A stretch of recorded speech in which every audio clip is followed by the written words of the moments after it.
Hello बच्चों, तो कैसे हैं आप सभी। आई होप कि आप सभी अच्छे होंगे। मैं हूं आपकी टीचर अनुराधा सिंह। श्री समृद्धि क्लासेस में आपका एक बार फिर से स्वागत है। तो आज की क्लास में हम पार्ट 3 लेकर आए हैं आपके लिए। पार्ट 1 में हमने केमिकल रिएक्शंस और उसके कैरेक्टरिस्टिक्स के बारे में स्टडी किया था। सेकेंड पार्ट में हमने क्या पढ़ा था, केमिकल इक्वेशंस और बैलेंस एंड अनबैलेंस्ड इक्वेशंस के बारे में, और रिएक्शंस जो थे हमारे इक्वेशंस उनको बैलेंस करना भी सीखा था। थर्ड पार्ट में हम पढ़ेंगे टाइप्स ऑफ रिएक्शंस के बारे में। जी हाँ, रिएक्शंस के टाइप्स भी होते हैं। और कितने टाइप्स हैं यहाँ पे, टोटल 5 रिएक्शंस हैं। इनको हम वन बाय वन करके स्टडी करेंगे आज। तो पहले देखते हैं कौन कौन से रिएक्शंस हैं। फर्स्ट है combination reaction, second is decomposition reaction, third one is displacement reaction, fourth is double displacement reaction and fifth one is redox reaction, जिसे हम ऑक्सीडेशन रिडक्शन रिएक्शन भी कहते हैं। तो चलिए अब फटाफट से वन बाय वन सारे जो हमारे रिएक्शंस हैं उनको हम समझते हैं।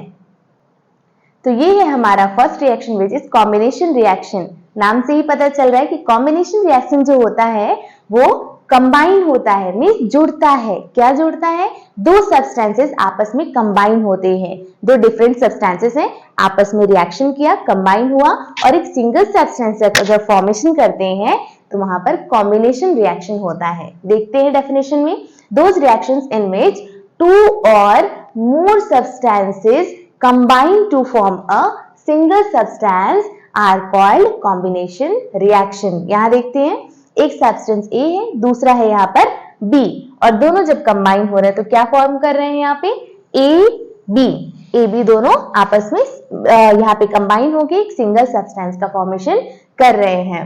यहाँ पे कुछ एग्जांपल्स है, इसे देखते हैं और अच्छे से क्लियर हो जाएगा। मैग्नीशियम प्लस ऑक्सीजन मिलकर के मैग्नीशियम ऑक्साइड का फॉर्मेशन कर रहा है। यहाँ पे हाइड्रोजन प्लस ऑक्सीजन दो अलग अलग सब्सटेंस मिलकर के यहाँ पे वाटर का फॉर्मेशन H2O का फॉर्मेशन कर रहे हैं। कार्बन प्लस ऑक्सीजन मिलके carbon dioxide, hydrogen plus chlorine मिलकर के hydrogen chloride and sodium and fluorine मिलकर के यहाँ पर सोडियम क्लोराइड का फॉर्मेशन हो रहा है। यहाँ पे जितनी भी रिएक्शंस हैं वो सब बैलेंस्ड केमिकल रिएक्शंस हैं, तो यहाँ पर बैलेंसिंग का भी कोई प्रॉब्लम नहीं है। अभी तक आपको समझ में आ गया होगा कि कॉम्बिनेशन रिएक्शन क्या होता है। ये बहुत ही इजी रिएक्शन है। दो सिंगल सब्सटेंस आपस में जब कंबाइन होंगे और थर्ड प्रोडक्ट का जो हमारा फॉर्मेशन होगा वो सिंगल सब्सटेंस फॉर्म होगा, तो वहां पे कॉम्बिनेशन रिएक्शन होता है। चलिए अभी समझ चुके हैं इसे, अब हम अपने नेक्स्ट रिएक्शन पर चलते हैं। तो ये है हमारा second reaction which is decomposition reaction. पिछला जो हमने रिएक्शन पढ़ा है वो था कंपोजिशन रिएक्शन, मींस जुड़ना। यहाँ पर एक डी वर्ड यहाँ पे जुड़ चुका है, तो डीकम्पोज हो रहा है, यहाँ पे डीकम्पोजिशन हो रहा है, मींस यहाँ पे टूट रहा है, वहां पे जुड़ रहा था रिएक्टेंट के टाइम। यहाँ क्या है, those reactions in which compound splits up into two or more simpler substances are called decomposition reaction। जब भी दो कंपाउंड जब जुड़े होंगे, एक कंपाउंड जो है जब दो कंपाउंड में ब्रेक होगा कुछ रिएक्शंस के साथ, तो यहाँ पर डीकम्पोजिशन रिएक्शन होता है। मींस जब यहाँ पे ब्रेकडाउन होता है किसी भी एक सिंपल कंपाउंड का, तो यहाँ पर दो यहाँ पे सब्सटेंसेस फॉर्म होते हैं और उसे हम डीकम्पोजिशन रिएक्शन कहते हैं। चलिए यहाँ देखते हैं कुछ एग्जांपल्स। फर्स्ट है कैल्शियम कार्बोनेट। जब हम इसे हीट कर रहे हैं तो यहाँ पे calcium oxide and carbon dioxide में ये स्प्लिट हो जा रहा है, टूट जा रहा है। इसे हम लाइमस्टोन भी कहते हैं और यहाँ पर सिर्फ लाइम बच रहा है एंड कार्बन डाइऑक्साइड बाहर निकल जा रहा है। सेम ऐसे यहाँ पे फेरस सल्फेट है हमारा FeSO4। जब हम उसे हीट कर रहे हैं तो ferric oxide, sulphur dioxide and sulphur trioxide में ये स्प्लिट हो जा रहा है, टूट जा रहा है। यहाँ पे 2 या 2 से ज्यादा जब भी कंपाउंड में ब्रेक होगा तो वहां पर डीकम्पोजिशन रिएक्शन होता है। यहाँ पर है लेड नाइट्रेट। जब हम इसे हीट दे रहे हैं तो lead oxide, nitrogen dioxide and oxygen में ये स्प्लिट हो जा रहा है। Fourth one AgCl means white colour का है, सिल्वर क्लोराइड। जब भी हम इसे सनलाइट देते हैं तो ये सिल्वर एंड क्लोरीन में ब्रेक हो जाता है, स्प्लिट हो जाता है। ये भी रिएक्शंस हमारी बैलेंस्ड केमिकल रिएक्शंस हैं और ये हमारे डीकॉम्पोजिशन रिएक्शन का एग्जाम्पल था। तो अभी हम यहाँ समझ चुके हैं कि कॉम्बिनेशन रिएक्शन का मतलब जब भी दो सब्सटेंस आपस में जुड़ते हैं और एक सिंगल सब्सटेंस का फॉर्मेशन करते हैं तो वहां पर कॉम्पोजिशन रिएक्शन होता है। और जब भी दो सब्सटेंस आपस में यहाँ पे स्प्लिट होते हैं, स्प्लिट होंगे मीन्स टूटेंगे और दो सिंगल सब्सटेंसेस का फॉर्मेशन करेंगे तो वहां पर डीकॉम्पोजिशन रिएक्शन होता है। Means composition reaction and decomposition reaction दोनों एक दूसरे के ऑपोजिट हैं, एंटोनिम्स समझ लीजिए एक तरीके से। वहां पे जुड़ रहा है और यहाँ पे स्प्लिट हो रहा है। चलिए अभी ये समझ में आ गया होगा आपको। अभी नेक्स्ट रिएक्शन की तरफ हम अपना आगे बढ़ते हैं। तो ये है हमारा third reaction which is displacement reaction. यहां भी नेम से हम जान सकते हैं डिस्प्लेस कर रहा है। मीन्स यहाँ पे जो एलिमेंट है वो दूसरे एलिमेंट को डिस्प्लेस कर रहा है, जो स्ट्रॉन्गर होगा वो डिस्प्लेस करेगा। एक एग्जांपल से समझते हैं। यहाँ दो फ्रेंड्स यहाँ खड़े हैं और एक फ्रेंड साइड में खड़ा है, लेकिन वो आता है उनसे फ्रेंडशिप करने। वो कहते नहीं हम आपसे फ्रेंडशिप नहीं करेंगे, फिर वो झगड़ा करता है उनसे और वो स्ट्रांग है इसलिए वो झगड़ा कर रहा है।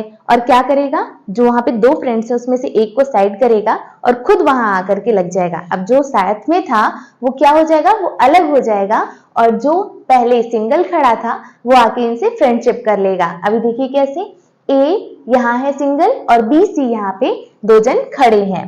तो अभी क्या होगा, ए वाले स्ट्रॉन्ग था इसलिए बी वाले को डिस्प्लेस कर दिया, अलग कर दिया और ए और सी आपस में फ्रेंडशिप कर लेते हैं यहाँ पर। तो जो स्ट्रॉन्ग होगा यहाँ पे वो दूसरे वाले को, जो वीक होगा उसको डिस्प्लेस करेगा और दूसरे के साथ अटैच हो जाएगा। तो यहाँ पे ये रिएक्शन हो रहा है और यहाँ जो फॉर्म होंगे वो प्रोडक्ट्स बनेंगे हमारे। एग्जाम्पल से समझते हैं और क्लियर हो जाएगा। यहाँ पे आयरन है, यहाँ पे कॉपर सल्फेट है।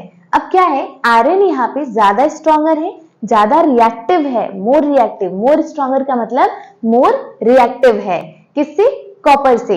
तो यहाँ पे कॉपर को डिस्प्लेस करके जो सल्फेट है हमारा उसके साथ अटैच होकर के आयरन सल्फेट बना लेगा और कॉपर बेचारा साइड में चला जाएगा क्योंकि वो वीकर है इससे, मींस लेस रिएक्टिव है आयरन से। यहाँ पे सेकंड देखते हैं, जिंक है, जिंक प्लस कॉपर सल्फेट। अब जिंक ज्यादा रिएक्टिव है कॉपर से तो यहाँ पे फिर से कॉपर को यहाँ पे डिस्प्लेस करके और यहाँ पे सल्फेट के साथ अटैच हो जाएगा तो बना लेगा जिंक सल्फेट। थर्ड में देखते हैं, अगेन यहाँ पर लेड है, पीबी लेड होता है और यहाँ पर कॉपर क्लोराइड है। तो यहाँ पर अगेन क्योंकि कॉपर से ये भी ज्यादा रिएक्टिव है तो कॉपर को बेचारा साइड में कर देगा और यहाँ पर आके क्लोराइड से मिल जाएगा तो लेड क्लोराइड का फॉर्मेशन कर लेगा पीबी। तो यहाँ पर ये रिएक्शंस हो रहे हैं, मींस जो ज्यादा रिएक्टिव है वो कम रिएक्टिव वाले को डिस्प्लेस कर देगा और सारे रिएक्शंस नहीं होते हैं, जो मोर रिएक्टिव होता है वही लेस रिएक्टिव वाले को डिस्प्लेस करके दूसरे के साथ कंबाइन हो जाता है और उसे डिस्प्लेस कर देता है। तो यहाँ पे हम इसे कैसे समझेंगे कि कौन सा ज्यादा रिएक्टिव है और कौन सा कम रिएक्टिव है, तो चलिए पहले उसे हम देख लेते हैं। तो ये है हमारा रिएक्टिविटी सीरीज। अभी मैंने कैमरे को थोड़ा सा डाउन किया है क्योंकि ये पूरा आ नहीं रहा था उसमें सीरीज, इसके लिए। तो यहाँ समझते हैं रिएक्टिविटी सीरीज जो है हमारा वो क्या होता है। तो यहाँ पे कुछ यहाँ पे एलिमेंट्स हैं, इसमें से जो सबसे टॉप पर है वो मोस्ट रिएक्टिव है इन कंपैरिजन टू डाउन वाले के। जैसे यहाँ पे सोडियम है एंड पोटेशियम है, तो पोटेशियम ज्यादा रिएक्टिव है in comparison to sodium. Same ऐसे ही सोडियम एंड पोटेशियम ज्यादा रिएक्टिव है कैल्शियम से। इसी तरीके से मैग्नीशियम से ज्यादा रिएक्टिव ऊपर के तीन एलिमेंट्स हैं। लीस्ट रिएक्टिव है हमारा गोल्ड एंड नीचे मतलब यहाँ पे मोस्ट रिएक्टिव है। ऊपर की तरफ जैसे जाएंगे तो रिएक्टिविटी सीरीज आगे इंक्रीज होती जाएगी और जैसे डाउन में जाएंगे तो रिएक्टिविटी सीरीज डिक्रीज होने लगेगी, मींस कम होने लगेगी। यहाँ हम कॉपर देख सकते हैं। अभी हमने एग्जाम्पल में बार बार देखा था कि कॉपर को हम डिस्प्लेस कर रहा था। कौन कौन है यहाँ पे भाई, आयरन, जिंक एंड लेड। यहाँ देखते हैं आयरन, जिंक एंड लेड, ये तीनों क्या है, तीनों के तीनों कॉपर से ज्यादा रिएक्टिव हैं। देखिए ऊपर की तरफ है ना, तो तीनों जो हैं वो ज्यादा रिएक्टिव थे, इसलिए कॉपर को यहाँ पर डिस्प्लेस कर दिए थे। लेकिन अगर यहाँ पर कॉपर होता और यहाँ पर जिंक होता, मींस अगर इस रिएक्शन को अगर ऑपोजिट में करना चाहें तो ये रिएक्शन पॉसिबल नहीं है। फॉरवर्ड डायरेक्शन में ही ये रिएक्शन हो सकती है, क्योंकि यहाँ पर जो है ये जिंक, आयरन और जो लेड है वो ज्यादा रिएक्टिव है इन कंपैरिजन टू कॉपर। तो जो ज्यादा रिएक्टिव होते हैं वो क्या करते हैं, लेस रिएक्टिव वाले को डिस्प्लेस कर देते हैं उसकी प्लेस से। तो ये हमारा क्या है, रिएक्टिविटी सीरीज। इसे लिख लेते हैं, रिएक्टिविटी सीरीज। आप इसे नोट कर लीजिएगा। सेम जो रिएक्टिविटी सीरीज है वो आपको बहुत काम करेगा जब आप रिएक्शंस को सॉल्व करने जाएंगे, डिस्प्लेसमेंट रिएक्शन। तो ये आपको लर्न भी होना चाहिए, सोडियम, पोटेशियम, कैल्शियम, मैग्नीशियम जो भी है सारा इसी सीक्वेंस में। तो चलिए अब हम अपने नेक्स्ट रिएक्शन की तरफ आगे बढ़ते हैं। तो नेक्स्ट रिएक्शन है हमारा डबल डिस्प्लेसमेंट रिएक्शन। अभी हमने डिस्प्लेसमेंट रिएक्शन जस्ट इससे पहले ही पढ़ा था। अब यहाँ पर क्या है, डबल डिस्प्लेसमेंट हो रहा है, मीन्स दो रिएक्शंस हो रही हैं एक साथ। देखते हैं यहाँ पे A and B plus C and D। अब यहाँ क्या होगा, A एंड B भी ब्रेक होगा और C एंड D भी ब्रेक होगा, पर यहाँ पे मिलेंगे भी, ब्रेक होने के बाद यहाँ पे जुड़ेंगे। कैसे, A जो है वो D के साथ और B जो है वहां पे C के साथ जुड़ जा रहा है। किस तरीके से, देखते हैं यहाँ पे डबल डिस्प्लेस हो रहा है, मतलब यहाँ पे दो प्लेस चेंज हो रहे हैं, दो यहाँ पे एलिमेंट्स के, कंपाउंड्स के, सॉरी। तो यहाँ पे देखते हैं, अब कुछ एग्जांपल्स आपको समझ में आ जाएगा। यहाँ पे है सिल्वर नाइट्रेट AgNO3 और यहाँ सेकंड है हमारा एलिमेंट या सॉरी कंपाउंड NaCl। तो यहाँ से क्या हो रहा है कि जो सिल्वर और नाइट्रेट है ये दोनों ब्रेक हो जा रहे हैं और यहाँ पर सोडियम और क्लोरीन जो है वो ब्रेक हो जा रहे हैं। सिल्वर जाकर के क्लोरीन के साथ अटैच हो जा रहा है और यहाँ पर जो सोडियम है वो नाइट्रेट के साथ NaNO3 फॉर्म कर रहा है। अभी यहाँ समझ में आया आपको। सेकंड देखते हैं, बेरियम क्लोराइड है। तो जो बेरियम है और क्लोरीन है वो स्प्लिट होकर के यहाँ पे सोडियम और सल्फेट के साथ पेयर अप कर रहे हैं। कैसे, बेरियम सल्फेट बन जाएगा और यहाँ पर सोडियम क्लोराइड बन जाएगा, देख लीजिए वहां पर। थर्ड है हमारा कॉपर सल्फेट। तो कॉपर और सल्फेट अलग होके हाइड्रोजन सल्फाइड, तो हाइड्रोजन और सल्फर अलग अलग हो जाएंगे और यहाँ पर पेयर अप कर लेंगे कॉपर सल्फेट के साथ और यहाँ पर हाइड्रोजन सल्फेट के साथ। यहाँ पे सल्फ्यूरिक एसिड और कॉपर सल्फेट का फॉर्मेशन हो जाएगा। तो यहाँ पे डबल डिस्प्लेसमेंट हो रहा है, मीन्स दो कंपाउंड ब्रेक हो रहे हैं और दो नए कंपाउंड्स का फॉर्मेशन कर रहे हैं। तो डबल डिस्प्लेसमेंट रिएक्शन समझना हमारे लिए इजी था, क्योंकि हमने अच्छे से डिस्प्लेसमेंट रिएक्शन को समझ लिया है।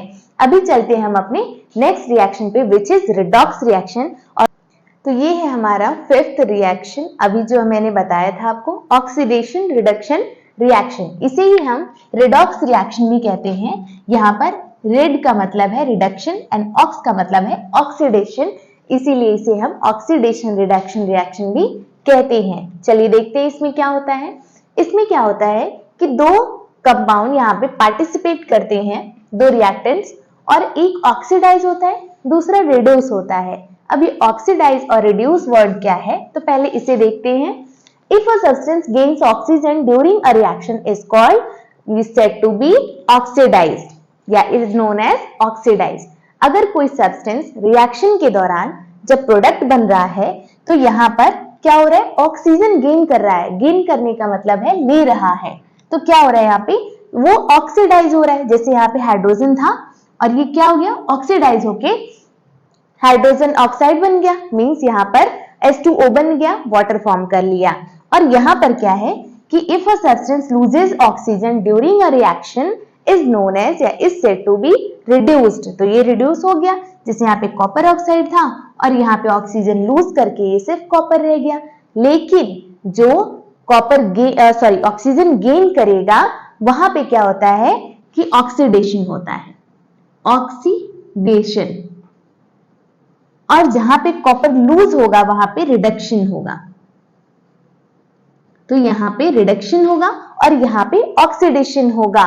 सेम यहाँ पे जैसे जिंक ऑक्साइड प्लस कॉपर है, तो यहाँ पे जिंक ऑक्साइड से जिंक बन गया।